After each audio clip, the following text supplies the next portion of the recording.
తూర్పు గోదావరిలో AP deputy CM Pawan Kalyan రెండో రోజు పర్యటిస్తున్నారు. రాజమండ్రిలో ఆంధ్ర పేపర్ మిల్స్ వ్యర్థ జలాల గోదావరిలో కలిసే ప్రాంతాన్ని పరిశీలించారు. అధికారులపై పవన్ కళ్యాణ్ సీరియస్ అయ్యారు. క్షేత్రస్థాయిలో జరుగుతున్న పనులపై ఆరా తీశారు. మరి అలాగే మీరు క్యాబినెట్ లో చెప్పాలి, ఇవన్నీ యువర్ కన్సర్న్ మీరు చెప్పాలి. ఇవన్నీ కూర్చోబెట్టి ఇదేనా అడ్జస్ట్మెంట్స్ కాదు ఇవన్నీ. We're here to understand, we're here to regulate, we're here to communicate. మీరు అలా కాకుండా మీరు ఇండివిజువల్గా వెళ్ళిపోతే every local guy or every local political leader will go and make an extortion. My intention is not that. My intention is it is to correct them, correction. ఇలా ఎవరైనా సరే PCB వాళ్ళు ఎందుకు భయపడతారంటే ఇట్ బికమ్స్ అన్ ఎక్స్టార్షన్, బెదిరించేస్తారు, అందరూ పెడతారు. అది చెప్పట్లేదు. ఆయన సంబంధం ఏం చెప్తాం? ఇప్పుడు పొలిటికల్ విల్, పొలిటికల్ లీడర్షిప్ ఇది కలెక్టివ్ ఫెయిల్యూర్. అది కూడా ఎందుకు వచ్చింది? ఇప్పుడు కూర్చోబెట్టి మీరు పుష్కరాలని చెప్పి పుష్కరాలు మనం కూర్చోబెట్టి మనం ఏం చేస్తాం? పన్నీర్ స్నానం చేయించక్కర్లేదు, కెమికల్ స్నానం చేయించకూడదు కదా.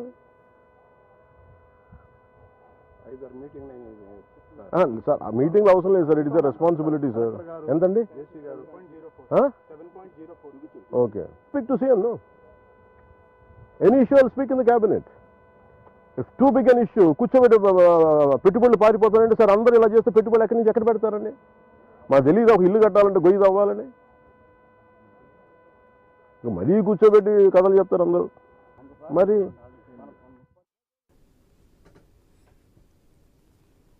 తూర్పు గోదావరిలో AP deputy CM Pawan Kalyan రెండో రోజు పర్యటిస్తున్నారు. రాజమండ్రిలో ఆంధ్ర పేపర్ మిల్స్ వ్యర్థ జలాలు గోదావరిలో కలిసే ప్రాంతాన్ని పరిశీలించారు.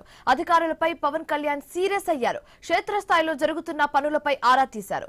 ఇదే అంశానికి సంబంధించి మరింత తాజా సమాచారం మా కరెస్పాండెంట్ గణేష్ ఫోన్ ఇన్ ద్వారా అందిస్తారు. గణేష్, శివని, ప్రస్తుతం అయితే ఆంధ్ర పేపర్ మిల్ పరిసర ప్రాంతాల్లో పవన్ కళ్యాణ్ ఫీల్డ్ విజిట్ చేస్తున్నారు. ఇదే క్రమంలో ఫీల్డ్ లో తెలుసుకుంటున్నటువంటి విషయాల పట్ల గోదావరి కలుషితంపై నిర్లక్ష్యంగా ఉన్నారంటూ మంత్రితో పాటు కలెక్టర్, అదేవిధంగా పొల్యూషన్ కంట్రోల్ బోర్డు అధికారులు అందరినీ కూడా పవన్ కళ్యాణ్ ఏకిపారేయడం జరిగింది. ఎందుకంటే ఆంధ్ర పేపర్ మిల్ పరిసర ప్రాంతాల్లో ఉన్నటువంటి వాటర్ ని చెక్ చేశారు. ఇదే క్రమంలో పిహెచ్ వాల్యూని చెక్ చేసినటువంటి క్రమంలో బోర్డర్ లైన్ కు దగ్గరగా ఉంది. వాస్తవంగా 6.5 నుంచి 8.5 మధ్య ఉండాలి.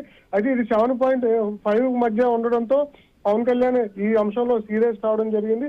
అంటే ఇలాంటి నీటిలో దిగితే ఖచ్చితంగా రోగాలను బారిన పడతారని చెప్పి పవన్ కళ్యాణ్ ఆగ్రహం వ్యక్తం చేశారు.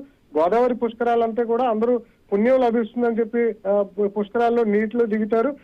అంటే ఈ కలుషితంగా ఉన్నాయా లేవా అనేది ఎవరు కూడా భక్తులు పట్టించుకోరు.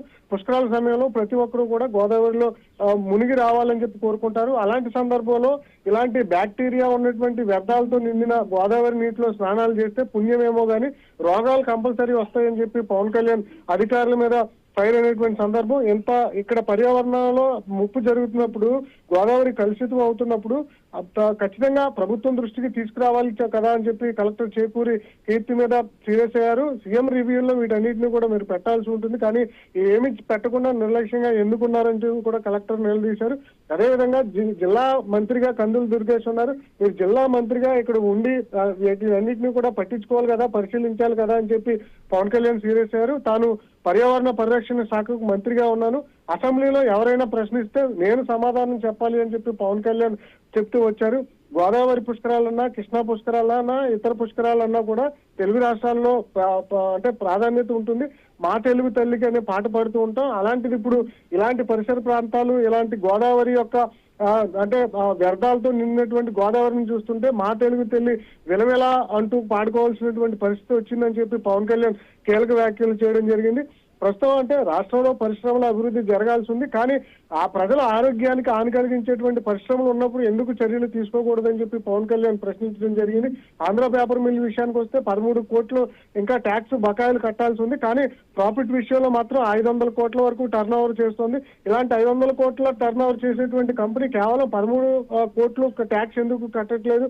దీని మీద ఎందుకు నిర్లక్ష్యం వహిస్తున్నారు? లేదా లోకల్ గా మీరు సెటిల్మెంట్ చేసుకుని ఇలా వదిలేస్తున్నారా అని చెప్పి పవన్ కళ్యాణ్ చాలా సీరియస్ కావడం జరిగింది. గతంలో ఏలూరులో కూడా ఇలాగే వ్యర్థాలతో నిండినటువంటి నీరు తాగి ప్రజలు ప్రాణాలు కోల్పోయారు. ఇక్కడ కూడా అదే జరగాల అని చెప్పి పవన్ కళ్యాణ్ అయితే ఈ గోదావరి కలుషితం మీద సీరియస్ కావడం జరిగింది. ఎస్టీపీ ప్లాంట్లు పెట్టి నీటిని శుద్ధి చేసి ఆ తర్వాత గోదావరిలోకి వస్తే ఎలాంటి ప్రమాదం ఉండదు. కానీ అదేది జరగట్లేదు. అందువల్ల ఖచ్చితంగా గోదావరి పరిరక్షణ కోసం అధికారులంతా కూడా నడుము బిగించాలి. కేంద్ర ప్రభుత్వం అవసరమైతే రాష్ట్ర ప్రభుత్వం కేంద్ర ప్రభుత్వం సహకారం తీసుకుని దీన్ని శుద్ధి చేసే విధంగా ముందుకు వెళ్ళాలి అని చెప్పి పవన్ కళ్యాణ్ పర్యటన చేస్తున్నారు. ప్రస్తుతం ఆంధ్ర పేపర్ మిల్ పరిసర ప్రాంతాలు అయిన తర్వాత పుష్కర్ ఘాట్ల తరిగి కూడా ఉండేటువంటి అవకాశం కనిపిస్తుంది. మొత్తంగా అయితే పవన్ కళ్యాణ్ గోదావరి పుష్కరాల పట్ల కమిట్మెంట్ తో ముందుకు వెళ్తున్నారు. నిన్నటి నుంచి ఇప్పటి వరకు కూడా గోదావరి కలుషితం మీద ప్రధానంగా ఫోకస్ పెట్టారు పవన్ కళ్యాణ్. ఇంకా టాస్క్ ఫోర్స్ ని కూడా ఏర్పాటు చేసి ఆ టాస్క్ ఫోర్స్ ద్వారా గోదావరిని పరిశుభ్రం చేసే దిశగా కూడా ఒక కమిటీతో ముందుకు వెళ్లే విధంగా అయితే పవన్ కళ్యాణ్ అడుగులు వేస్తున్నారు. ప్రస్తుతానికైతే ఆంధ్ర పేపర్ మిల్ పరిసర ప్రాంతాల్లో పర్యటన చేస్తూ మంత్రి మీద, కలెక్టర్ మీద, పొల్యూషన్ కంట్రోల్ బోర్డు అధికారుల మీద పవన్ సీరియస్ అవడం చర్చనీయాంశంగా మారింది. ఈ అంటే సీరియస్ అయినటువంటి విధానం అంటే చాలా ఇక్కడ వ్యర్థాలతో నిండిపోయి ఉండడం జరిగింది. గోదావరి పూర్తిగా కలుషితంగా మారి ప్రజల ప్రాణాలకే, ప్రజల ఆరోగ్యానికి ముప్పుగా వాటిల్లేటువంటి అవకాశం ఉంది. అందువల్ల పవన్ కళ్యాణ్ డిప్యూటీ సీఎం గా ఉండి సీరియస్ అవడంలో ఒక అర్థం ఉంది. అందువల్ల రాజమండ్రి నగర ప్రజలు కూడా పవన్ కళ్యాణ్ తీరు పట్ల హర్షం వ్యక్తం చేస్తున్నారు. ఇక్కడ ఉన్నటువంటి నిర్లక్ష్య అధికారుల్ని ఎండగట్టే విధంగా పవన్ కళ్యాణ్ పర్యటన సాగుతుండడం పట్ల రాజమండ్రి నగర ప్రజలు అయితే హర్షం వ్యక్తం చేస్తున్నారు. అయితే దానికి తగ్గట్లుగానే భవిష్యత్తులో గోదావరి పుష్కరాలకు ఇబ్బంది లేకుండా క్లీన్ గా నీరు ఉండాలి, పరిసర ప్రాంతాలు ఉండాలి, పుష్కర ఘాట్లు డెవలప్మెంట్ జరగాలి, రోడ్ల అభివృద్ధి ఇవన్నీ కూడా జరగాలి అనే విధంగా నగర ప్రజలు కూడా పవన్ కళ్యాణ్ రాకతో అయితే జరుగుతాయని చెప్పి నమ్మకం వ్యక్తం చేస్తున్నారు. ప్రస్తుతానికైతే రెండో రోజు కూడా పవన్ కళ్యాణ్ పర్యటన అనేది గోదావరి పరివాహక ప్రాంతంలో ప్రశాంతంగా కొనసాగుతుంది. Thank you Ganesh.